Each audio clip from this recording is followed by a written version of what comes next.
paradise. This is the ghetto. Showing up now.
Johnny Hathaway, all 3 hours of our program today.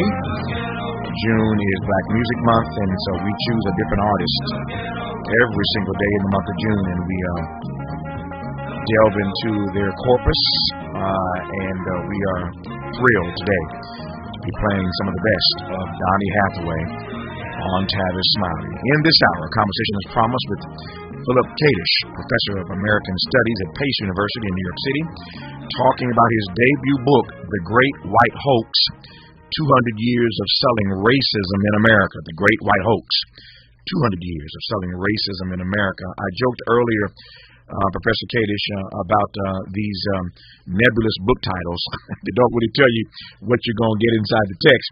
Just teasing, of course. I love the title of the book, and I'm glad to have you on the program. How are you today, sir? I'm very well, Tavis. I'm very glad to be joining you today. I'm delighted to have you on this program. I am always fascinated, as this audience knows, by the backstory more than anything else. For one, to spend as much time as you spent researching, writing this book called The Great White Hoax, 2 centuries of selling racism in America.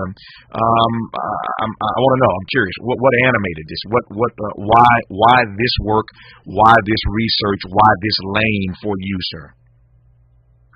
Well, I'm a professor of American Studies, and my specialty is really the history of racism in America, and particularly the uses of ideas around science to try to justify racist policies and institutions. Mm-hmm. And so this subject sort of came to me somewhat accidentally, and I sort of fell into a whole area of sort of undiscovered history. Mm-hmm.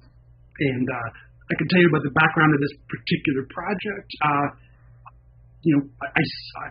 have sometimes in my life been asked, the kind of silly question of why is a white person studying racism, as if racism wasn't a white issue. Mm-hmm.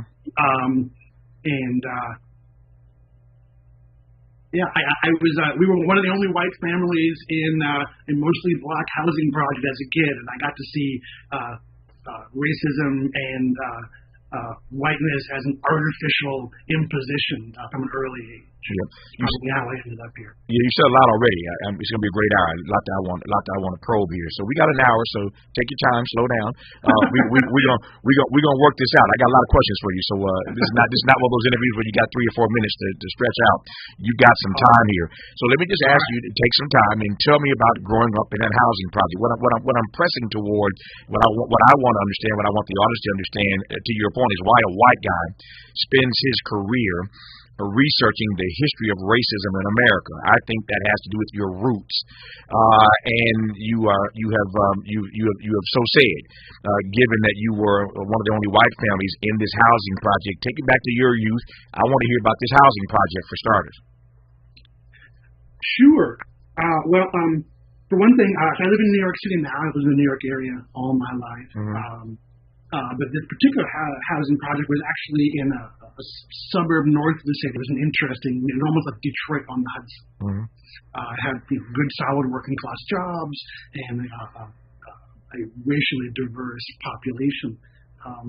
My mom was a single mom, and she hadn't gone to college yet by the time we moved to that town, and we ended up in public housing, not really knowing many people in the community, and we were one of very few white families in the housing project, and the people who embraced us and took us in and who were our sort of new neighborhood family was the Black community.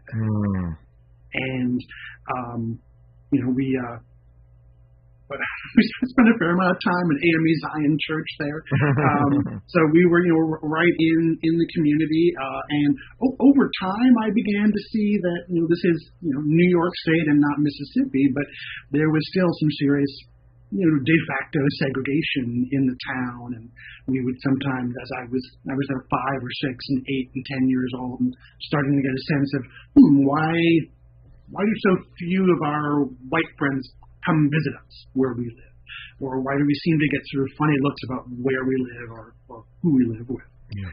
And I fairly quickly got a sense of, as kids start to get a racial awareness, of whiteness as a thing that was taking something away from me rather than giving me something, and sort of separating me, creating alienation in some way between the people who had been our neighbors and sort of extended family there. Well, it's going to be a great hour. I'll tell you right now, Philip Kadish gave me a whole lot to work with just in this first segment. He said 4 or 5 things that I cannot wait to probe when we come forward. I was sort of chuckling on the inside because I had a friend of mine text me some time ago that when we started the first hour today, commemorating the 10th anniversary of that massacre inside Mother Emanuel Church in Charleston, South Carolina, he chided me and said, "You have not once mentioned it is an AME church." I said, "Forgive me." He said, "Negro, you know I'm AME. So when you say Mother Emanuel again, put the AME on there, please. That is my church." And so here comes Philip Kadish in this hour, spending a lot of time in an AME Zion church. So here's my opportunity for all of my friends who were mad at me for not mentioning Mother Emanuel AME. Let me give y'all's love. As the good Pentecostal that I am, I want to give the AME brothers and sisters their love and their respect. It is the Mother Emanuel AME Church. And in case you just tuned in, we have been commemorating today, certainly our first hour, the 10th anniversary of Dylan Roof walking in that church and murdering those 9 African American precious souls. Our guest in this hour, all that said, is Philip Kadish. His new book is called The Great White Hoax, 2 Centuries of Southern Racism in America. I look forward to the rest of this hour when we come forward on Tavis Smiley. And it's good to know that you got a friend. People can be so cold, yeah. Hurt you and betray you. Generous listening. That's why everybody wants to talk to Tavis. The conversation continues when we come forward. Make a move into a home of your own. With City National Bank's Ladder Up Home Loan Grant, you can receive up to $20,000 that you never need to pay back. Use it toward your down payment, save on closing costs, or to buy down your mortgage rate. Find out more at cnb.com/ladderuphome. City National, here for every stage of the journey. Property must be in a qualifying market in California, New York, or New Jersey. Additional terms and conditions apply. Not all applicants will qualify. Terms are subject to change without notice. City National Bank is an equal housing lender. Member FDIC. NMLS number 536994. BET and PBS, the Tom Joyner Morning Show, and NPR, the cover of Jet and the cover of Time. Number 1 on the New York Times bestsellers list, 20 honorary doctorate degrees, a dozen NAACP Image Awards, a star on the Hollywood Walk of Fame, a Presidential Lifetime Achievement Award. From talk shows to talk radio, nobody's ever done it better. This is Tavis Smiley. The doctor's office that accidentally mixed up your files has your social security number. The power company that mistakenly cut your service has your payment info. And the hotel that lost your reservation has your passport number. You need LifeLock because your personal info is in endless places that can expose you to identity thieves. LifeLock monitors hundreds of millions of data points every second. If your identity is stolen, we'll fix it. Guaranteed or your money back. Save up to 40% with promo code NEWS at LifeLock.com. Terms apply. This is the story of the one. As a lineman, he does whatever it takes to keep the power on in his community. And he wants a partner like Granger who does the same. Granger offers the professional-grade products he needs, from voltage detectors to harnesses to hard hats, plus fast, dependable delivery, so he can rise to every challenge. Call 1-800-GRANGER, click Granger.com, or just stop by. Granger, for the ones who get it done. Helping to make you the most knowledgeable person in your circle of friends. This is Tavis Smiley.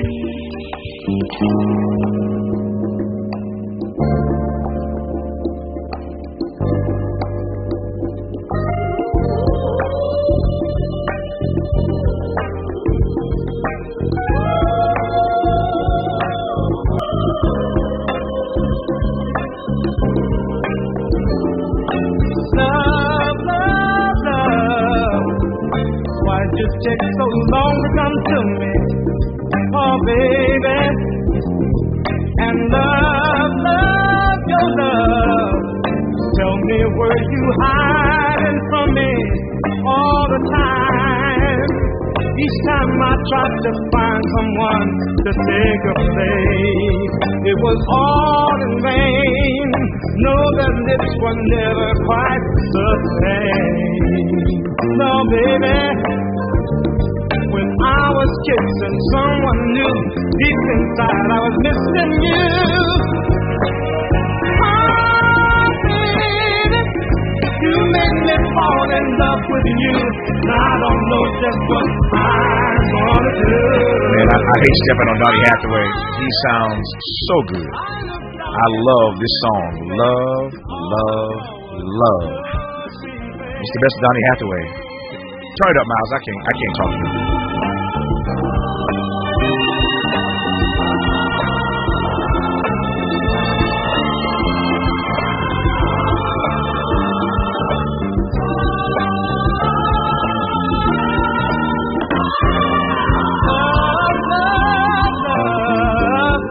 You can't imagine what you do to me, oh baby, and love your love. Every time you smile, it goes through me all the time. It is talk radio, so I got to get back to talking here. But man, it's hard, as I said, to pinch Donny Hathaway, one of the best our community's ever created.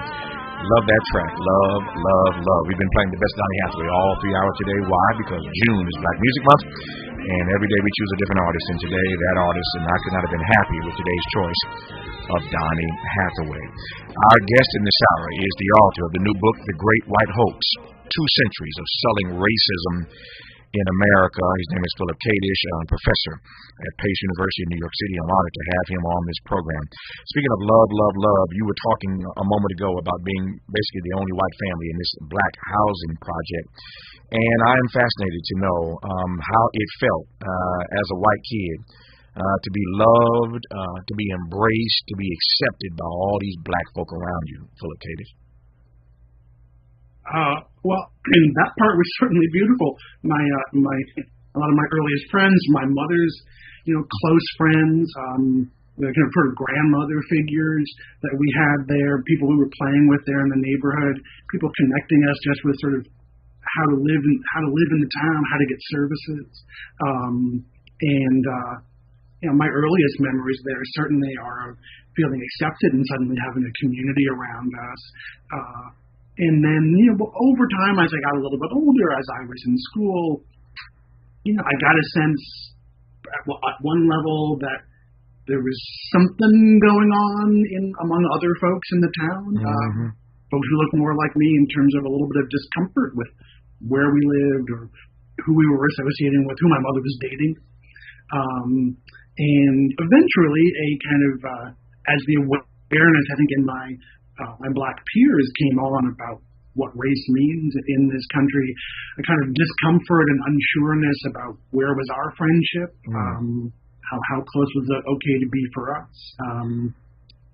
I have to say my memories of these always go back to a particular event of having been playing with a bunch of kids in the street and someone bumped into somebody, and suddenly there was a circle around us, me and another kid, and chants of a fight, an N-word and a white.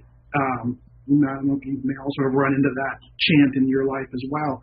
And suddenly there was a sense of we're supposed to be in opposition here. Mm-hmm. And just a sense that we didn't have a lot of family around, and what was this new thing coming into our lives for my awareness as a kid that was going to be separating me from the community that had embraced us. What happened in that circle? I'm curious. Nothing. We wouldn't fight each other. We weren't enemies. So I had my share of bloody noses as a kid, but I didn't feel like it was really racially motivated. But there was, as we got older, there was a little more of a tinge of that's the context that in this adult world that we're all moving into. Yeah. You referenced your precious mother a number of times in this conversation, and I am a lover of mothers. I love mine, and I love folk who love their mothers, and you've mentioned yours a couple of times in this conversation. You said earlier your mother had not gone to college yet. She's a single mom. She's raising you in a housing project surrounded by a bunch of black folk. I take it from that phrase when you said she hadn't gone to college yet, that she eventually got there, or did I misread that? No, she did. We happened to move to that particular town. There was a college that had a weekend program. So my mom worked as a secretary and went to college on the weekends and, took 5 or 6 years and earned her BA, while living in that community. Yeah, I love stories like that. I picked up on that she hadn't gone to college yet, as you said. But all things. She eventually became a minister herself. Wow. See, now this is getting good. All things are possible. You got a mom, a single mom, raising you and your white family in a black housing project. She's going to college on the weekends to improve her own lot in life, and eventually becomes a minister. Tell me that part before I go forward. I'm just fascinated by this backstory, Philip. Oh, great. My mom's going to love this. She may be listening. She's in San Diego.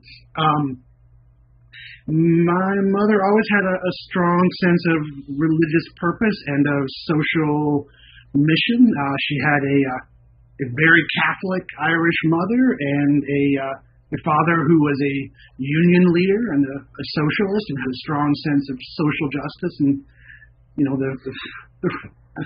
records that we grew up with were like, I was growing up in the 70s, but my mother's records were the Weavers and Paul Robeson. So this is the context of my childhood. So your mom is all right with me. If your mom is checking out Paul Robeson, if she's a Paul Robeson lover, I'm in love with your mother. If you don't mind, what is your mother's name? My mother's name is Irene. Okay. Miss Irene, if you're listening in San Diego right now, we're sending you love down in San Diego. You've done good. Philip has done some great work, and as his mother, you ought to be proud of him and proud of yourself. But again, anybody who's tapping into Paul Robeson is all right by me. You said earlier in this conversation, Philip Kadish, that at some point you started to wrestle with this notion that your whiteness may be taking something away from you. You said my whiteness was taking something away from me. I was fascinated by that phrase, by that refrain. Unpack that for me, please. Well, I think for me, there was nothing theoretical about it. It was just very concrete of that I was at the growing awareness that there was something or other that the world said there was some quality about me that meant that I either shouldn't be friends with the people I was friends with, or that I shouldn't be close to or trust the people that I knew in my community.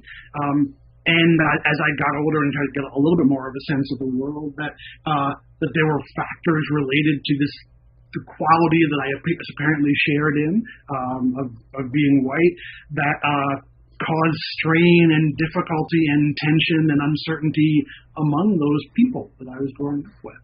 And so I think I just had, I don't want to overstate it, I have spent all of my life living as what gets called a white person in our country, and with all the kind of sort of inherent advantages and lack of discrimination that go with that. But I just from an early age had more of an awareness of whiteness as a thing that had kind of descended from the outside on me. And I think that most white folks have lived most of their lives not needing to think about that, sort of thinking about race as something that someone else has, but that they don't have. Yeah. So tell me how all this, and this is why I take my time here. I love hosting this program every day. It's my joy to sit in this chair and to be educated, to be enlightened, encouraged, empowered by the stories that my guests get a chance to tell when they come on this program. Again, I couldn't spend my 3 hours of my day at least any better than this, because I'm downloading all this information into my soul and into my spirit. And so I thank you for sharing in this way. But the reason why I spend so much time on your backstory is that I believe that informs the work that you are doing and have done. Great White Hoax, 2 centuries of Southern racism in America. So tell me how all of that childhood and all the stories you share with us thus far put you on the path to having this as this kind of work as your professional muse, as it were. Well, I ended up getting a PhD in American literature and culture, and in the course of study, I was very interested in the 19th and 20th century, and the question of race kind of always stuck with me, and I found myself getting more and more interested in specializing more and more in how Americans talked about race, what they thought it was, what they thought that justified or didn't, and ended up sort of specializing in the influence of ideas about science and that ideas about race being a kind of biological reality, and the sort of biological differences somehow excusing or explaining issues about who white people thought they were, and what kind of policies and laws were therefore morally all right in the country. Yep. And so that's sort of how I ended up in the general area of what I study. And in terms of this book, I think that you in particular might appreciate this bit of origin story. So I was already someone who studied how science influenced American ideas about race. And way back when Barack Obama was running for president, when there were, years and years ago now, and there were all these different lies about him, strategic ones about he's a Muslim and therefore you shouldn't vote for him. He's not really a citizen and therefore his presidency would be illegitimate. And another thing that was in the news all the time at the time, a basic fact about him coming from a white mother and a black father, was the fact that when he was born, interracial marriage was still illegal in plenty of states. And so the old word for that, miscegenation, for anti-miscegenation laws, that was in the news a bunch back. And since I was in my field was studying ideas about race, I just went to look up, well, where did that particular word come from? And I assumed that, like a lot of other sort of racist scientific kind of words, it would have come from some scientist with racist ideas and like a million others. And then I stumbled on this really just astounding story that this word, miscegenation, and I think some of your older listeners will be more familiar with it. That word used to carry like a burning weight of lightning in this country. It was used to describe race mixing in a way that had a scientific sound to it, and sounded like science said that it was wrong, and had a sense to it that race mixing was akin to species mixing. And anxiety and taboo against race mixing was behind the anti-miscegenation laws, but that was at the root of Jim Crow culture and justifications for lynching. And so when I look into it, what do I find? I find that rather than having been invented by some scientist somewhere, the word was invented by 2 New York City journalists in 1864 as part of a newspaper hoax during Abraham Lincoln's re-election campaign. And it was part of an effort to knock Lincoln out from re-election and thereby save American slavery. And they invented this new word for race mixing as part of a hoax. They published a fake pamphlet posing as abolitionists, and in the pamphlet they, quote-unquote, sort of revealed that supposedly Lincoln and the Republicans, their secret plan to solve America's race problem, if he was reelected, was to have a mass campaign of interracial sex and marriage to create a new race. And so that was the sort of inflammatory claim. But they worked for an anti-Lincoln newspaper. They knew that if they published it themselves, nobody would credit it very much. So instead, they published it anonymously, pretended to be abolitionists, got a few sort of gullible, overly trusting people in the abolition movement to write semi-supportive letters, basically saying, yeah, you probably want to be quiet about this during the election, but your heart's in the right place. Then they leaked that to a congressman and created a giant scandal that sort of hounded Lincoln through the election. So it's an amazing story by itself. But it also just astounded me that something that has had such heavy weight in our culture, that carried such scientific and governmental authority, that was behind, lynchings and civil rights restrictions for so many years, could have come out of such a kind of seemingly absurd thing as a hoax. And so that's how I ended up coming to that. And then I'll make it really short now. I ended up finding a whole bunch of others. And so what I ended up... Hold that thought, Philip. I want to hear about those others that you found. Wouldn't be fair to ask you to do that in 10 seconds. When we come forward, we'll continue this conversation with the author of The Great White Hoax, 2 Centuries of Southern Racism in America, Philip Kadish, honored to have him as our guest right now on Tavis Smiley. Why does Tavis say, when we come forward? He's not going back. And you don't have to go back either. Forward ever, backward never. More of Tavis Smiley when we come forward. I'm Tammy Eswick with BIN News Now. Will the California National Guard stay in L.A.? It's a question a federal judge will answer. Right now, it's in the hands of the Ninth Circuit Court of Appeals. California challenged President Donald Trump after he sent out the National Guard after protest over immigration enforcement in the L.A. area. Black Mayor Karen Bass says they're just not needed. So we have enough people here, and there is no need for the National Guard, and there is certainly no need for the U.S. military on the streets of Los Angeles. In related news, as of Monday night, there's a curfew in place in L.A. from 10 p.m. to 6 a.m. The city put the curfew in place after protests turned violent in some neighborhoods. To the Sean Combs sex trafficking trial. Today, the judge will decide the fate of yet another juror. Yesterday, she released a black juror and replaced them with a white alternative. Get BIN News Now on demand 24/7 on the iHeartRadio app. Got issues with youth or high school sports? Positive Coaching Alliance can help. PCA, a national nonprofit, offers more than 1,000 free online resources for youth and high school sports coaches, parents, students, and administrators. Visit PCADevZone.org. This is the KBLA Sports Minute with Ray Richardson. Both of LA's Major League Baseball teams got a win last night. The Dodgers beat San Diego 6-3. Shohei Ohtani had his first pitching performance in almost 2 years. Ohtani pitched the first inning. He gave up 1 run and 2 hits. At the plate, Ohtani had 2 hits and 2 RBIs. The Dodgers and Padres meet up again tonight at Dodger Stadium. The Angels beat the Yankees 1-0 in 11 innings in New York. Angels manager Ron Washington used 6 pitchers to keep the Yankees scoreless. The Angels and Yankees are back at Yankee Stadium tonight. The Oklahoma City Thunder are 1 win away from their first NBA championship in franchise history. The Thunder beat Indiana 120-109 to take a 3-2 lead in the best-of-7 NBA Finals.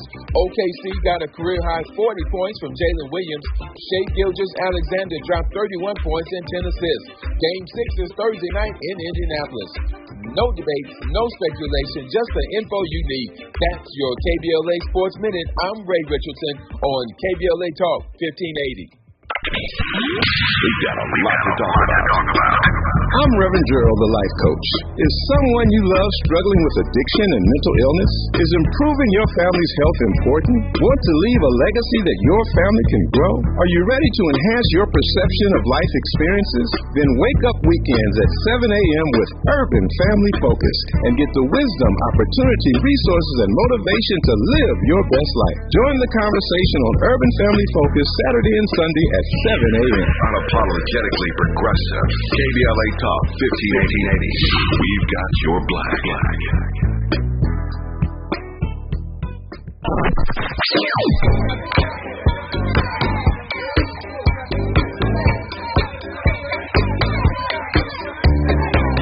is KBLA Talk 1580. Talk radio.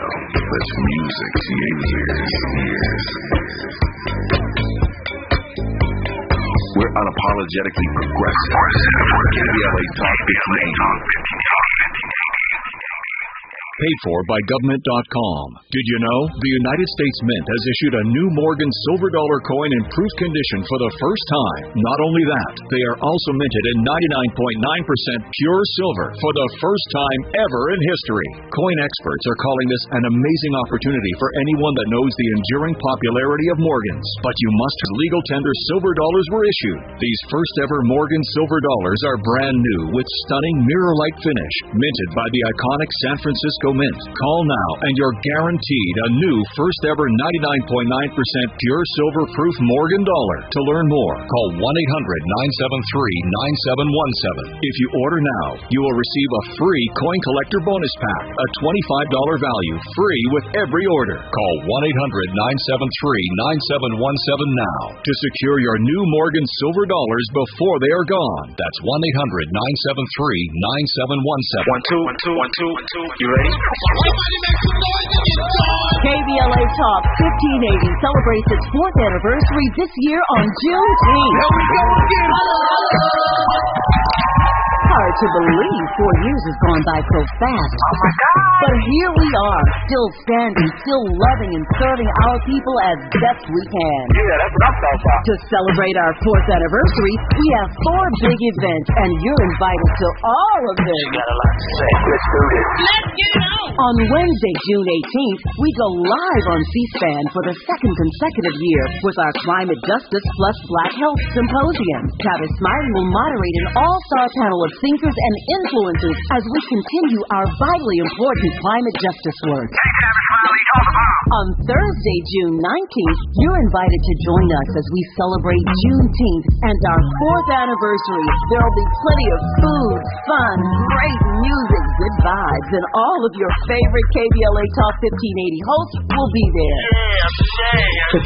On Saturday, June 21st, there are 2 big events you're invited to attend. I can't wait to hear it. This year, KBLA Talk 1580 continues its annual partnership with the Empowerment Congress for a community celebration and dialogue to educate, engage, and empower. This year's theme is Resilience in the Face of Chaos. Can't wait to see what's up next. Y'all ain't ready for this. And new this year is our State of Black Women in Los Angeles Symposium, moderated by Dominique DeCrema, with a luncheon to follow. Dominique will be leading a dialogue with some of the most impactful Black women leaders in Los Angeles, and you're invited to join. All of these events are free, but seating is limited, so you must register in advance at our KBLA1580.com website, where you can find all the details you need about each event. It's our 4th anniversary, and we would love to celebrate it with you. I love you guys so much. It's nothing you can do about it. We're KBLA Talk 1580. The only black talk radio station west of the Mississippi. Thank you for having our Black Life. Happy anniversary, KBLA! Love you. Love you.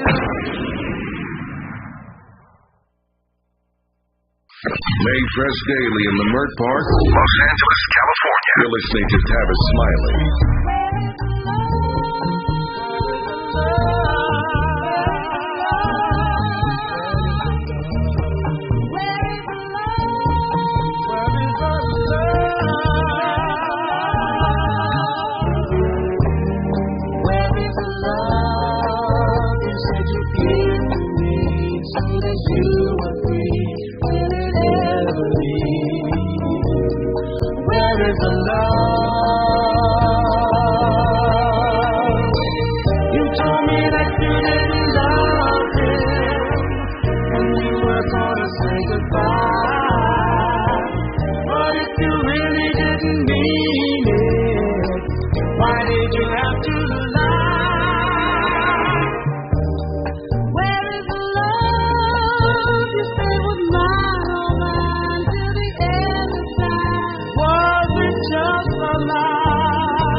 It's the best of Donny Hathaway on Tavis Smiley. We continue, of course, our celebration of June is Black Music Month, and Donnie Hathaway is our featured artist of the day. We've been playing the best of his music all 3 hours of this show, sounding as good as ever there with the late, great Roberta Flack. Where is the love? One could ask that question. Where is the love, given the conversation in this hour, as we talk with Pace University professor Philip Kadish about his new text called The Great White Hoax, 2 Centuries of Southern Racism in America. We were talking in the break, Professor Kadish, about that hoax you just shared with us, the story about Abraham Lincoln and the root of that word, miscegenation. We were all just, our eyeballs rolling in the back of our heads here, in my production team and yours truly here in studio, hearing that backstory. I don't want to press too hard on this. Other things I want to cover here with you. But you mentioned there are other hoaxes, of course, that you have discovered that you write about in this text. Give me the top line, a couple more for me, if you will, sir, and I'll push from there. Of some of what the other hoaxes were? Yes. Sure.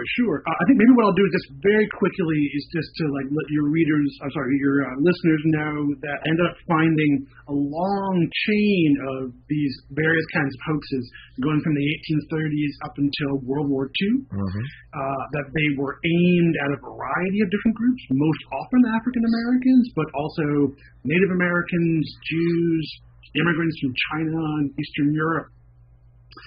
And they basically all fell into 2 categories.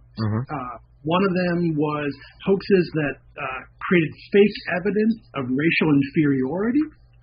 So for some more recent kind of examples in our culture, you could think of Haitian immigrants eating cats, or Mexicans are murderers and rapists, these kinds of claims, only with lots of fake sort of scientific evidence or fake news reports. And the other kind being fake evidence of non-existent conspiracies to dislodge whites from dominance in the U.S. So in a way, that hoax I was just telling you about with miscegenation falls into that category, right? The thing that people are meant to get upset about, white male voters all of the time, they're meant to get upset, some white folks, some liberal white folks are selling out white interests in favor of black people somehow, and therefore we should vote against them. Other examples I can give you, in 1880, there was a hoax against what would eventually become President Garfield. And there was a controversy at the time about Chinese immigration. This was 2 years before the Chinese Exclusion Act. And there was a very close election, so the chairman of the Democratic Party had a fake letter created, a forgery, that was supposed to have been written by President Garfield, and they had a picture of it published on the front of a newspaper and spread it around the country. And what was the scandalous thing that was meant to cost him in the election? It was that he wouldn't support Chinese exclusion. How scandalous was that? He was betraying white interests. And they just barely were able to kind of refute that before the end of the election. But that was grounded on the worst thing a white candidate could possibly do was betray the interests of white male workers. This I can't do justice to a book this prolific in 60 minutes, but I do want to take you inside the book to give you a sense of what you're going to read when you get this book called The Great White Hoax, 2 Centuries of Southern Racism in America. Just to give you the chapter title so you get a sense of, again, what's inside the text. Chapter 1, he just opined on this a moment ago to some degree. Chapter 1 is called The Lying Truth. The Lying Truth, the 2 types of Great White Hoax. Chapter 2 is The Great Wasp Hoax, the Maria Monk Hoax of 1835, and the Epic of the Hoax. Chapter 3 is The Almighty Dollar is the Thing, the American School of Ethnology, 1830 to 1850s. Chapter 4 is Ingenious and Audacious Machinery, The Miscegenation Hoax of 1864. He unpacked that for us moments ago. Chapter 5 is called A Cruel Hoax on the American People. Thomas Dixon, the Ku Klux Klan, and the Lies of Lynch Culture, 1870s to 1920s. Chapter 6 is titled Our Own Game, Henry Ford and the Gotham Eugenicists, 1910s to 1940s. And Chapter 7 is called A New Sweet Science of Racism, George Wallace and the Transition Years from the Civil Rights Era to the Threshold of Today. That gives you a sense of what you're going to read and learn when you get inside the new book, The Great White Hoax, 2 Centuries of Selling Racism in America. Earlier, Professor Kadish, you mentioned this notion of how we talk about race in this country, this notion of how we think about race in this country. When we come forward, I wanted to let you loose on that because to my mind, as I've said many, many times, racism is the most intractable issue in this country. I've been saying that for a long time, and I would add to that list of intractable issues climate justice, poverty, any number of other things that we could add to a list of intractable issues, it would appear, in this particular country. But the top of that list for me is racism, the most intractable issue in this country even today. And so I'm always fascinated by the way that researchers, experts like yourself, process how you assess the ways in which we talk or don't about race, the ways in which we view or don't the issue of race. We'll cut Philip Kadish loose on that when we come forward on Tavis Smiley. Hope, agency, dignity. This is Tavis Smiley.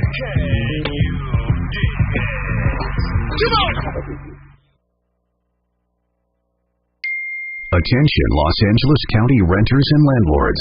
Starting January 1st, 2025, there are new rules limiting rent increases for rent-stabilized units in unincorporated LA County. Most rent-stabilized units will have rent increases capped at 2.565% from January through June 2025, with exceptions for qualified small property landlords and luxury units.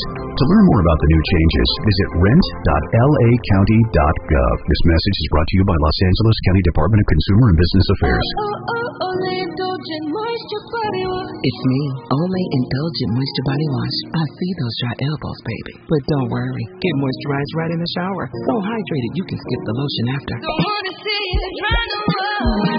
Get so moisturized with Body Wash. Look at you now, no more dry skin. Your skin gets the moisture it craves with Olay Indulgent Moisture Body Wash.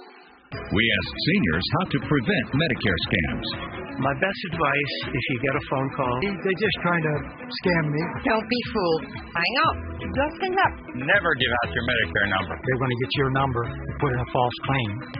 If I get a call from someone, I don't pick up the phone. And should I pick up the phone and they ask for information, then I hang up. How do you detect Medicare fraud? Just like I check my credit card statements, I check my Medicare statements monthly. Scammers can get a hold of your number, order medical devices through your account, and you're not even going to know about it if you don't look at your statement. Check your statement every month. If you get your statement and you see something that you know you did not have done, you report it. Call your Senior Medicare Patrol. To report Medicare fraud, call the Senior Medicare Patrol at 855-613-78. BET and PBS, the Tom Joyner Morning Show, and NPR, the cover of Jet and the cover of Time. Number 1 on the New York Times bestsellers list, 20 honorary doctorate degrees, a dozen NAACP Image Awards, a star on the Hollywood Walk of Fame, a Presidential Lifetime Achievement Award. From talk shows to talk radio, nobody's ever done it better. This is Tavis Smiley. Let's get back to more of this rich dialogue with Tavis Smiley. Tavis Smiley and Professor Philip Kadish, Professor of American Studies at Pace University in New York City. His debut text is called The Great White Hoax, 2 Centuries of Selling Racism in America. The book doesn't drop until June 24th, but how honored are we, days in advance of its publication, that he chose this program to talk about it first. I'm grateful to him for coming on this program. Professor Kadish, since you went there, let me follow you. What is your read? How do you assess, to your earlier point, the ways in which we talk about race, the ways in which we think about race in this country in real time? Today, you mean? Yes, sir. Well, I mean, obviously it's complicated, and I run into this all the time. I regularly teach courses on the history of racial culture in the U.S. And, the notion, which is the predominating one in science and the social sciences now, that race isn't biologically real, meaning it's not like we're different species within the human race, right? It can still be hard for people to grasp because race is so socially real for all of us, right? And so how can it be socially constructed? We see these differences, and yet at the same time, there's this effort, I kind of bit on the right, to have as a very powerful tool of American racism colorblindness. The notion that to ever even mention race or racial history or the impact of past discrimination and past violence or ongoing ones is somehow itself racist, to sort of shut things down. And I actually, one of my real hopes for this book, beyond telling the individual interesting stories of all of these public deceptions, is that it can allow people in seeing particular ideas, particular false claims about race being invented very cynically, very intentionally to further American white supremacy, that you can really see it being built. That's how is it being constructed. We can see a person inventing it and coming up with some particular version of it in a particular moment. Mm-hmm. Since you're with me again, I want to follow you. What do you make of the way that this notion of racism has in fact been constructed in this country?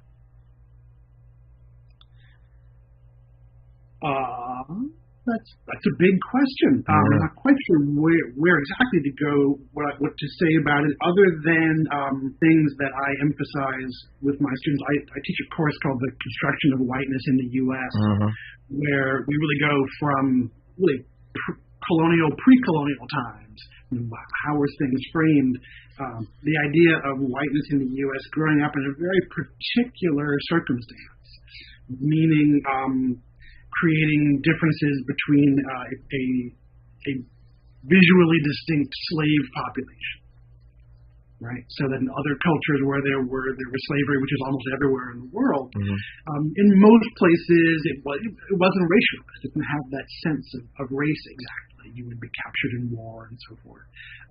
But it got kept on here, and there's a famous bit from, I think, John Calhoun to John Quincy Adams saying that benefit of racialized slavery and benefit of enslaving black people is that it helps encourage more equality among white people. What that means is enslaving black people can stop social revolution among white people, which is to say it can protect rich white people. Yeah. When we come forward in our remaining moments with Professor Kadish, I do want to ask you a couple more questions. One, it's occurred to me, and I shouldn't say occurred to me, it has occurred to me. In this conversation, it's occurred to me a few times, just haven't had a chance to ask, about his students. You've heard him say a number of times what he teaches at Pace University, and I am fascinated, particularly in this American moment, by the kinds of students on a college campus who would sign up to take classes from him. About the history of racism in America. I'm just curious as to what kind of profile he can share with us regarding the students who are interested in this kind of stuff in 2025. And of course, I certainly want to ask, I mentioned earlier the chapters in the book, and the last chapter in the book is entitled A New Sweet Science of Racism, George Wallace, and the Transition Years from the Civil Rights Era to the Threshold of Today. Well, I want to talk about Trump and the threshold of today as it relates to his advancing these great white hoaxes, plural. We'll close with that when we come forward on Tavis Smiley. What's your quarrel with the world? You're listening to Tavis Smiley. If you're like me, 60 and retired, making ends meet, especially here at the supermarket and drugstore, is tough. I'm so blessed to have found benefitscheckup.org. It's a free and confidential website from the National Council on Aging that connected me to $1,200 a year in programs that help pay for food, medicine, utilities, and more. Maybe it can help you. benefitscheckup.org.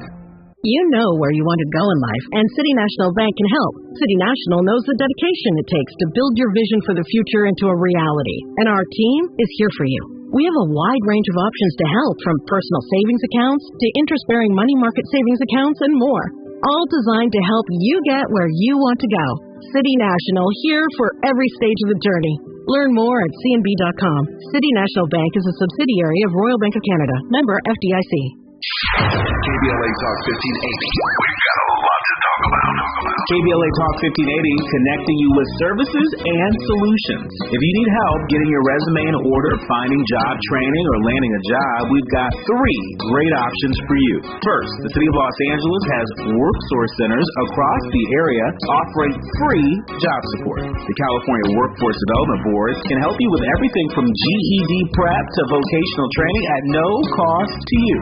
American Job Centers offer a full range of services for job seekers and businesses alike. Visit careeronestop.org, or for more info, just call California's Help Center or visit cwdb.ca.gov or call 916-657-1440. For the City of Los Angeles programs, go to ewd.lacity.gov or call 213-744-7300. All of these services are free to help you get your next job. This is a community call to action from KBLA Talk 1580. My mom has decided to learn to paint, and she's good. My dad's now into creative cuisine, and I've already put on 6 pounds. Learning new things comes with age.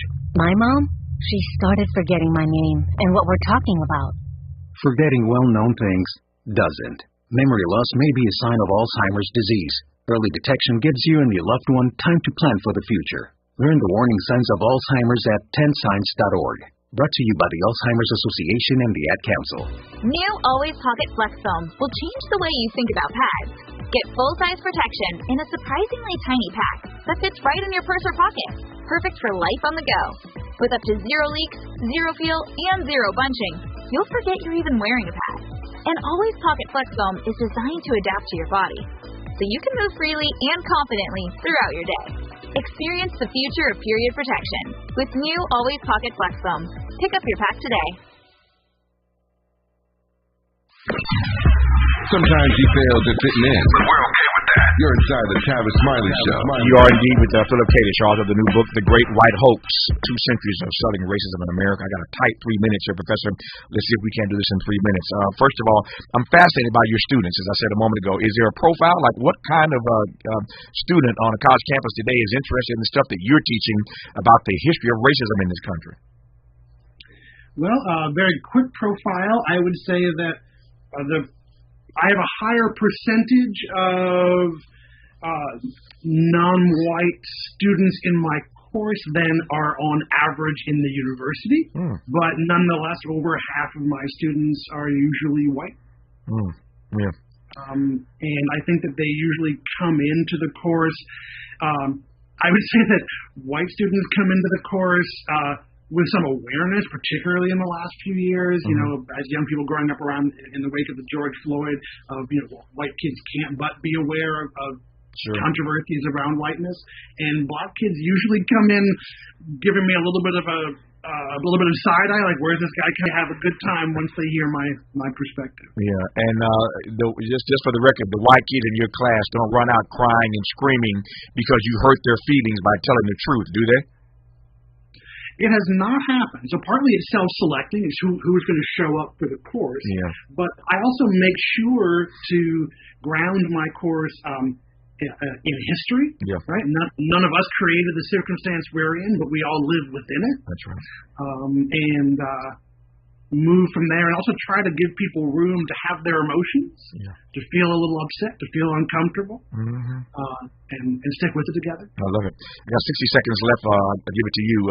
There are many who believe that Trump's travel ban will cement racism as his most dangerous legacy, but he certainly is engaged in a variety of ways in what I would call anti-black racism, in anti-black racism, that is, in immigration and beyond. Since the book is called The Great White Hoax, what say you about Trump and his advancing of a number of great white hoaxes? The last 45 seconds belong to you, sir. Thank you. Well, he has certainly been very free with making all kinds of false claims and statements, and I'm actually working on an op-ed at the moment in which I propose or I predict that what we may be about to see is a return of officially sanctioned scientific racism, as we have someone like Trump at the helm taking control in a very aggressive way over the funding of science.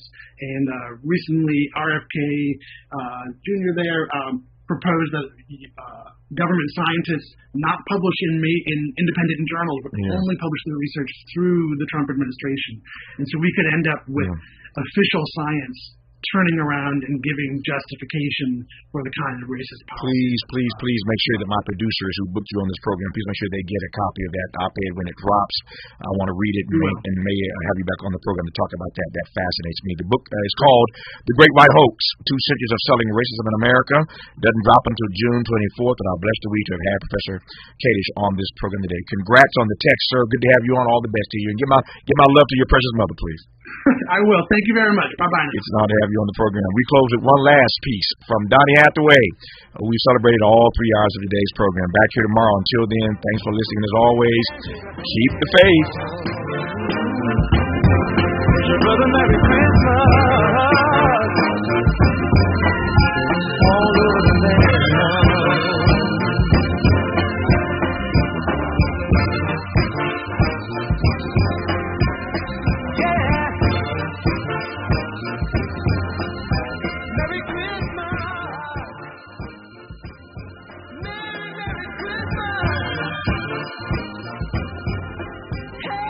KBLA 1580 Santa Monica. I'm Tammy Eswick with BIN News Now. Will the California National Guard stay in LA? It's a question a federal judge will answer.